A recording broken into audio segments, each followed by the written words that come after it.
नमस्कार। आज के सेशन में हम डिस्कस करने वाले हैं अभी की सबसे बड़ी अपडेट, सबसे बड़ी खबर, सबसे बड़ी न्यूज ओल्ड पेंशन स्कीम को लेकर के। आप लोगों को सबको पता होगा कि फिलहाल के समय में ओल्ड पेंशन को लेकर के जो बदलाव होने हैं भारत सरकार की तरफ से, जो चर्चाएं चल रही हैं कर्मचारियों की तरफ से, जो डेवलपमेंट्स हो रही हैं, उसमें फिलहाल का समय जो है वो सबसे बड़ा समय है। क्योंकि भारत सरकार 2024 का अपना बजट पेश करने वाली है, क्योंकि लोकसभा इलेक्शंस की वजह से, आम चुनावों की वजह से जो फरवरी में जो लास्ट सेशन में जो बजट आया था वो इंटरिम बजट था, पूरा बजट नहीं था। अभी जुलाई में 23-24 जुलाई को भारत सरकार का पूरा बजट जो है पेश होने जा रहा है। उससे पहले ओल्ड पेंशन स्कीम को लेकर के चर्चाओं का बाजार गर्म है कि क्या ओल्ड पेंशन स्कीम या फिर एनपीएस में इस तरीके के बड़े बदलाव हो सकते हैं जिससे कर्मचारियों को, एनपीएस में आने वाले कर्मचारियों को, अधिकारियों को, ऑफिशियल्स को ओपीएस जैसा या ओपीएस का बेनिफिट मिल सके। आपको सबसे पहले हम बता दें कि भारत सरकार के वित्त मंत्रालय ने 10 तारीख को जो national council JCM staff side को एक लेटर लिख करके आज यानी 15 जुलाई को हो रही मीटिंग के लिए आमंत्रित किया था। और उस मीटिंग की सारी खबरें तो निकल करके बाहर नहीं आ पाई हैं, लेकिन उसका एक एक्सर्ट जो है वो हम आप लोगों के साथ में डिस्कस कर रहे हैं। ये एक्स पे पोस्ट है जो पहले ट्विटर हुआ करता था, उससे आज की डेट में इलोन मस्क का इलोन मस्क जो कंपनी है एक्स, उसके ऊपर डॉक्टर मंजीत सिंह पटेल का ये ट्वीट है, एक्स पोस्ट है। और आपको जानकारी होनी चाहिए कि डॉक्टर मंजीत सिंह पटेल जो हैं वो नेशनल प्रेसिडेंट हैं एनएमओपीएस के, और AINPSEF जो है उसके भी प्रेसिडेंट हैं वो।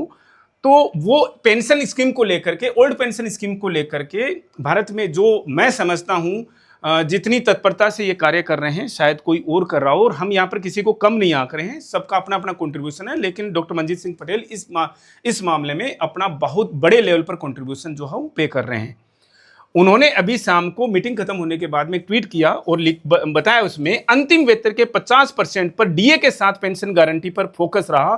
National council JCM staff side की भारत सरकार के साथ आज हुई मीटिंग में एनपीएस को खत्म करके नहीं बल्कि एनपीएस में ही ओपीएस जैसे प्रावधान प्रोविजन शामिल करने पर है सरकार का जोर। और बजट से पहले हो सकती है या बजट के समय हो सकती है बड़ी घोषणा। अब इस ट्वीट का आधार क्या है वो सब कुछ अब हम आज के इस सेशन में जो है वो डिस्कस करने वाले हैं कि इस बजट से हम क्या एक्सपेक्ट कर सकते हैं ओल्ड पेंशन स्कीम को लेकर के। जो कर्मचारी 2004 के बाद में एनपीएस में आते हैं, जिन्हें एनपीएस में अपनी तरफ से कंट्रीब्यूट करना होता है, भारत सरकार भी अपनी तरफ से या जो राज्य सरकारें अपनी तरफ से कंट्रीब्यूट करती हैं, उसको लेकर के जो कर्मचारियों की बड़े लंबे समय से डिमांड है, क्या उसमें कुछ चेंजेस होने जा रहे हैं। तो अब इसको लिए हम थोड़ा सा आपको पीछे लेकर के चलते हैं। लगभग 1 साल पहले आपको जानकारी होनी चाहिए कि 24 मार्च 2023 को भारत की तत्कालीन फिनांस मिनिस्टर, जो कि आज की डेट में भी वही हैं, माननीय जो फिनांस मिनिस्टर है हमारी निर्मला सीतारमण जी, उन्होंने लोकसभा में एक बयान दिया था कि हम एनपीएस में लेकर के जो कर्मचारियों की डिमांड्स आ रही हैं, जो कर्मचारियों की मांगे आ रही हैं, उसको लेकर के हम एनपीएस को रिव्यू करने जा रहे हैं। और उसके लिए हम एक रिव्यू कमेटी का गठन कराएंगे जो कि देखेगी कि एनपीएस में क्या खामियां हैं और उसको समय के साथ में जो भी पॉसिबल है कैलकुलेशंस हैं उनके साथ में खामियों को दूर करने की कोशिश की जाएगी। तो उसी के चलते 6 अप्रैल 2023 को भारत सरकार के वित्त मंत्रालय ने एक ऑफिस मेमोरेंडम इश्यू करके एक कमेटी कॉन्स्टिट्यूट कर दी। उस कमेटी को हेड कर रहे हैं भारत के वित्त सचिव, finance secretary Shri T V Somanathan. इसीलिए इस कमेटी को नाम दिया गया है टीवी सोमनाथन कमेटी। वो उसकी अध्यक्षता कर रहे हैं, उनकी अंडर चेयरपर्सनशिप जो है ये कमेटी का गठन किया गया है और वो एनपीएस में जो इश्यूज हैं एनपीएस के उनको स्टडी कर रही है। अब फिलहाल की अपडेट्स क्या हैं वो भी हम आप लोगों को बता देते हैं। 10 जुलाई 2024 को आज की मीटिंग के लिए लेटर इश्यू हुआ जो स्टाफ साइड है नेशनल काउंसिल जेसीएम को, जिन्होंने आज भाग लिया, जिसके बारे में अभी हम डिस्कस कर रहे थे, वो जो है आज की मीटिंग जो है हो चुकी है। इसके चलते हम एक बड़ी जो अपडेट आप लोगों के साथ में और शेयर कर लें, जो कि 5 दिन से शायद सब लोगों को नोटिस में होगी। भारत के जो अग्रणी अखबारों में से एक, अंग्रेजी अखबारों में से एक, टाइम्स ऑफ इंडिया ने 5 दिन पहले खबर की, जिसको भारत देश के बड़े बड़े media, main stream media channels ने सबने टीवी पर दिखाया कि टाइम्स ऑफ इंडिया की न्यूज को जो है वो सभी अखबारों ने दिखाया, सभी अखबारों ने छापा, सभी मीडिया चैनल्स ने दिखाया। और क्या बताया कि भारत सरकार जो है वो फिलहाल एनपीएस को स्क्रैप ना करके ऐसी कोई जो बीच का रास्ता निकालने जा रही है जिसमें कर्मचारी को, अधिकारी को अंतिम वेतन का 50%, और अंतिम वेतन क्या होता है भाई? बेसिक पे, नॉट ग्रोस पे, बेसिक पे का 50% गारंटीड पेंशन मिल जाए। अब यहां पर 50% गारंटीड पेंशन की बात आती है, तो आपको हाल ही में पिछले 8 महीने से चर्चा का विषय रहे, बहुत बड़ी चर्चा का विषय रहे ओपीएस को लेकर के, Andhra Pradesh guaranteed pension scheme की बात आती है, जिसको अभी हम थोड़ा सा डिटेल में डिस्कस करेंगे। टाइम्स ऑफ इंडिया ने यह खबर की कि भारत सरकार इस बात पर विचार कर रही है, जो कमेटी जो है वो इस बात पर विचार कर रही है, और जो भी हम आपके साथ में यहां पर न्यूज शेयर कर रहे हैं, जो भी चीजें हम शेयर करेंगे, कंप्लीटली हमारे जो रिलायबल सोर्सेज हैं या जो मेन स्ट्रीम मीडिया में ये जो चीजें हैं, उन्हीं की जो चीजें हैं, ऑथेंटिक चीजें हैं, वो हम आपके साथ में शेयर करेंगे। कि बेसिक पे का जो लास्ट पे, मान लीजिए आप जिस समय रिटायर हो रहे हैं, आपकी लास्ट बेसिक पे जो है वो 1,10,000 रुपए है, तो आपको जो मीन्स गारंटीड पेंशन जो है वो 55,000 मिल जानी चाहिए। अभी तक उस पर जो डीए का कोई जिक्र नहीं है। आंध्र प्रदेश से गवर्नमेंट ने जो उनका जो गारंटीड पेंशन स्कीम में जो क्या प्रोविजन रखे हैं, जो कि हम डिस्कस करेंगे, लेकिन फिलहाल इसके ऊपर कोई चर्चा नहीं है। अब इश्यू क्या आ रहा है, क्या एनपीएस के साथ में इतनी पेंशन नहीं बनती क्या? गवर्नमेंट आपको जब भी एनपीएस के फायदे बताती है तो वो ये कहती है कि एनपीएस में ओपीएस से ज्यादा पेंशन बनने के चांसेज हैं, और ओपीएस क्योंकि वो मार्केट बेस्ड है, आपको 10% जो है उसके ऊपर रिटर्न मिल रहा है। 10% आपकी कंट्रीब्यूशन होती है, 14% जो कि सेंट्रल गवर्नमेंट में और दिल्ली गवर्नमेंट में, कुछ एक स्टेट गवर्नमेंट्स भी दे रही हैं। हालांकि सारी की सारी स्टेट गवर्नमेंट्स जो हैं वो 14% का कंट्रीब्यूशन नहीं देती हैं। आपको ये भी जानकारी होनी चाहिए कि 14% का कंट्रीब्यूशन गवर्नमेंट जो है, केंद्र सरकार और कुछ अन्य सरकारें जो हैं वो अप्रैल 2019 से ही देने लगी हैं। उसके पहले 10% कंट्रीब्यूशन आपका होता था, 10% कंट्रीब्यूशन ही सरकार की तरफ से होता था, आपके एम्प्लॉयर का होता था। तो सरकार का मानना है कि जो हम 3 कंपनियों में आपके द्वारा जो आपने ऑप्ट की है, उन कंपनियों में आपसे इन्वेस्ट करा रहे हैं, उनमें जब लास्ट में जब आप 30 साल की, 33 साल की, 35 साल की सर्विस रेंडर करेंगे सरकार को, तो आपकी एनपीएस में जो बनने वाली पेंशन है वो ओपीएस से भी ज्यादा हो सकती है। इसलिए हम आपके फायदे के लिए, जबकि ये देखा गया कि जो बीच में जो कम सर्विस के साथ में जो लेट एज में जो सर्विस में आए हैं, उनकी पेंशन 1600 रुपये, 1000 रुपये, 3000 रुपये पेंशन बन रही है, जो कि सरकार वृद्धावस्था पेंशन देती है 60 की उम्र के बाद में, उससे भी कम है। तो ये चिंता का विषय बन गया कि आगे आने वाले समय में जो एम्प्लॉइज वीआरएस ऑप्ट कर रहे हैं, जो 50 साल की एज में सर्विस में आते हैं, जो लेट सर्विस में आ रहे हैं, वीआरएस ऑप्ट कर रहे हैं, और इवन जो 33 साल की सर्विस भी रेंडर करेंगे, उनकी पेंशन किस तरीके से बनेगी, ये सब कुछ बेस है इस चीज का। अब गवर्नमेंट पेंशन कैसे देने की बात कर रही है, तो ओपीएससी क्यों नहीं दे देती? गवर्नमेंट ने जो पीएफआरडीए का जो फंड बना रखा है, जो अथॉरिटी बना रखी है, गवर्नमेंट आपका पैसा, ये दोनों का कंट्रीब्यूशन मिला करके उसको देती है, और वो वहां से कंपनीज में शेयर मार्केट, मतलब उसको एग्जैक्टली आप शेयर मार्केट नहीं बोल सकते, शेयर मार्केट में जिस तरीके से म्यूचुअल फंड में इन्वेस्टमेंट होती है, ठीक है उसी तरीके से पेंशन फंड्स बने हुए हैं, अलग अलग कंपनीज के, उनके फंड मैनेजर्स बने हुए हैं, वहां पर इन्वेस्टमेंट होती है। ये एनपीएस में गवर्नमेंट अब आपको 50% पेंशन कैसे देगी, इसका बेसिस हम आपको बताते हैं। गवर्नमेंट एक कॉर्पस फंड बनाने जा रही है, कॉर्पस फंड बनाने जा रही है, जो कि लगभग ये चीजें आपको 10 दिन के अंदर अंदर क्लियर हो जाएंगी। गवर्नमेंट एक अपनी लेवल से कॉर्पस फंड बनाएगी। क्या किया जाएगा उस कॉर्पस फंड का?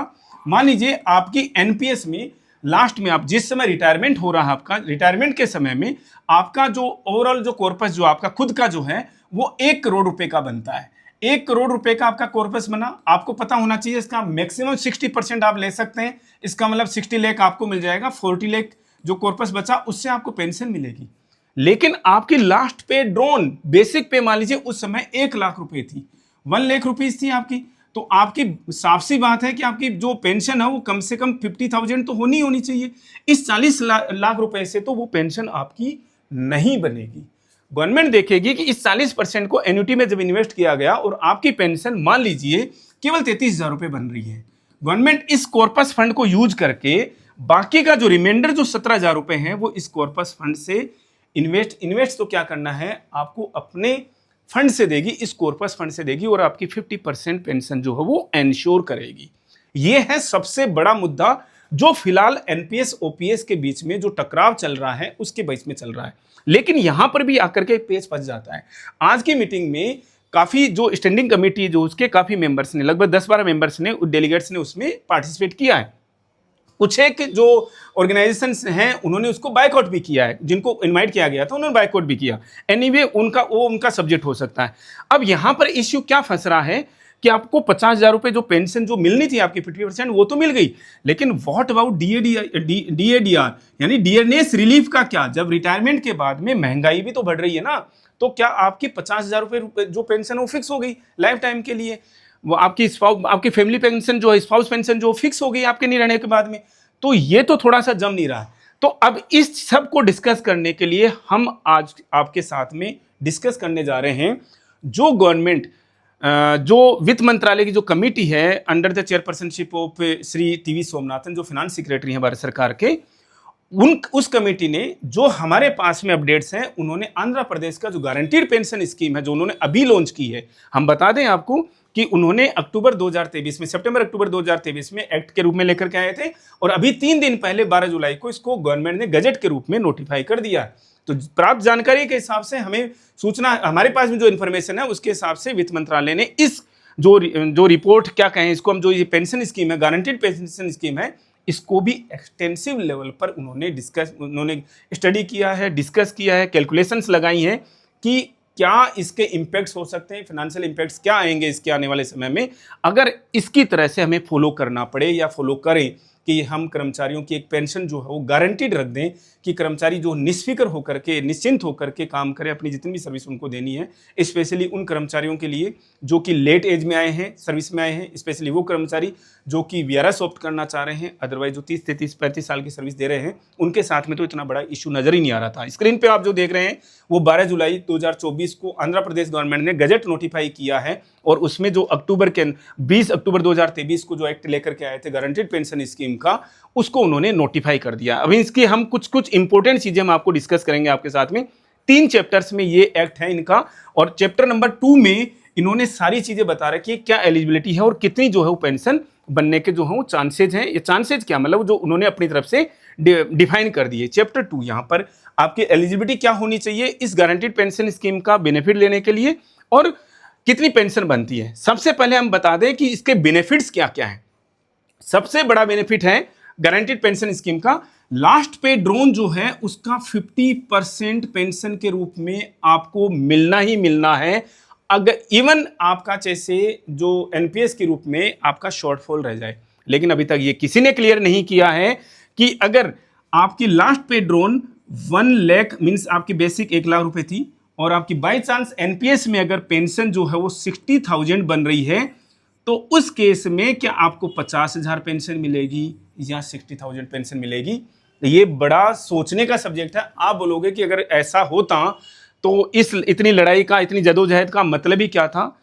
ऐसा पॉसिबल है, ऐसा पॉसिबल है। हम इसके ऊपर एक और डिटेल सेशन लेकर के आएंगे कि गवर्नमेंट जो जितना पैसा खर्च कर रही है उतना तो उसको ओपीएस में देने की जरूरत ही नहीं है। अगर गवर्नमेंट हूबहू एज इट इज एकदम से एग्जैक्ट वो कि वो ओपीएस लेकर के आ जाए, तो गवर्नमेंट तो हमारी पेंशन के ऊपर जो रेगुलर सर्विस में आए हैं एनपीएस के दायरे में जो आते हैं, गवर्नमेंट के साथ में इतने खर्चे होने की जरूरत ही नहीं है। हम लगभग 2-3 दिन के अंदर हम इसके ऊपर एक बड़ा सेशन लेके आएंगे, बड़ी आंखें खोलने वाला सेशन लेके आएंगे कि गवर्नमेंट हमारी पेंशन के ऊपर ऑलरेडी अपने 14% के कंट्रीब्यूशन के रूप में कितना बड़ा जो पैसा है, फंड जो है वो खर्चा कर रही है। एनीवे, इसका कहीं पर कोई डिस्कशन नहीं है।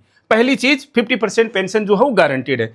दूसरे केस में स्पाउस पेंशन जो है, गारंटीड पेंशन का नोट लास्ट पे ड्रोन का, गारंटीड पेंशन का, यानी कि आपकी 50,000 पेंशन बन रही थी, गारंटीड पेंशन बन रही थी। सब्सक्राइबर की डेथ की स्थिति में स्पाउस पेंशन मिलेगी, वाइफ को या हस्बैंड को पेंशन मिलेगी, तो वो अब 50,000 का, यानी जो पेंशन जो बन रही थी उसका 50,000 का 60%, 50,000 का 60% जो हो कितना होगा भाई? 30,000 होगा। ये भी इंश्योर करना है आंध्र प्रदेश जो गारंटीड पेंशन स्कीम है उनकी, उसके अंदर। ये सबसे बड़ी, उन्होंने यहां पर डियरनेस रिलीफ के बारे में भी डिस्कस किया है। उन्होंने यहां पर डियरनेस रिलीफ का भी प्रोविजन रखा है। Cost of living adjustment on the last pay drawn basic pay as per inflation adjusted dearness relief, उन्होंने यहां पर डीएडीआर का भी जिक्र किया है। अब सबसे बड़ी बात है कि जो उनकी गारंटीड पेंशन स्कीम है, ऑब्वियस सी बात है भारत सरकार भी जब लेकर के आएगी और उसको राज्य सरकारें जब फॉलो करेंगी तो उसका भी एलिजिबिलिटी क्राइटेरिया होगा। यहां पर एलिजिबिलिटी क्राइटेरिया, एनपीएस में सबसे बड़ी दिक्कत ही क्या आ रही थी? जो लोग लेट एज में, जो एम्प्लॉइज ऑफिसर्स लेट एज में सर्विस में आए हैं, उनकी पेंशन ठीक से नहीं बन रही थी। तो गवर्नमेंट की तरफ से जो हमारे पास में इंफॉर्मेशन है, आंध्र प्रदेश के मॉडल के हिसाब से ही आपको कम से कम आपकी 10 साल की सर्विस रेंडर होनी ही चाहिए।